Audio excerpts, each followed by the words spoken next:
Dili tanang panagbulag sa kinabuhing kaminyoon ang problema ang wala pagkasinabot. Dili po tanang problema sa kinabuhing kaminyoon nga ang giawayan kwarta lamang, panaglalis lamang, pero naadyo'y pinakarot kaning ulag, no?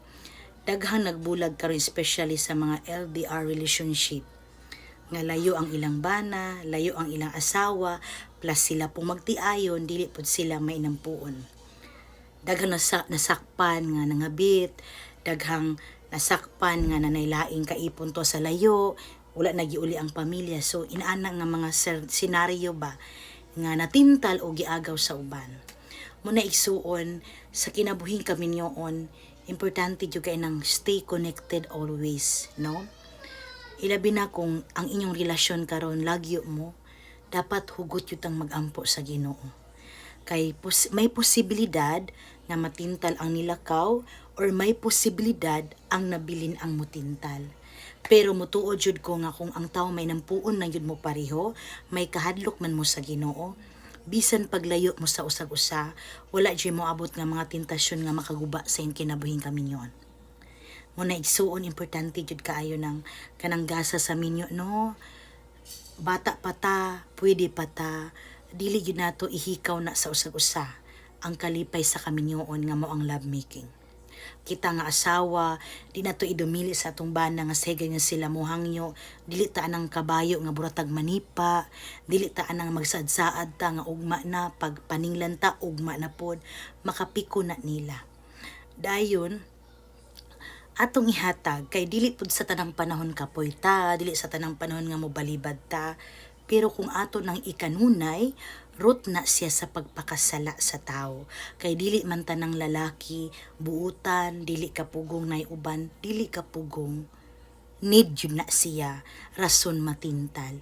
Og diha gud nga bahin nakita am din sa yawa ay musakay ko ani, hala hidlaw din iyang bana nakulangan day ani, iyan ang tintalon sa pagpakasala para masatisfied tong maong bana niya anang maong butanga nga iyang gipangayo nga iyang gikinahanglan.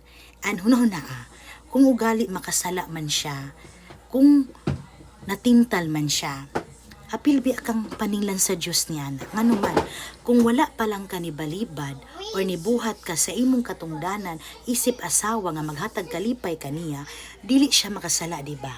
Nakasala lamang siya gumikan sa imong pagdumili na namong kalipaya. Nga gikinahanglan man na sa tao, needs man na siya.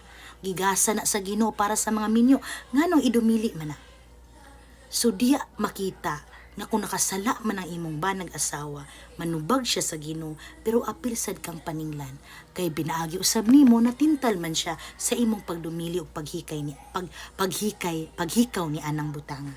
Hinaut unta nga maklarog masabtan ni sa mga minyo. Ako jud ni ibalik-balik pagpasabot tungod kay adlaw-adlaw sad lan lain ato mga follower. Ang tao gikinahanglan ang minyo karon asawag bana dapat maidukarta kay daghang na minyo karon wala kay baluani. Ay basta na lang gasalig kay minyo na okay ra. Nuni di na pwede igsuon.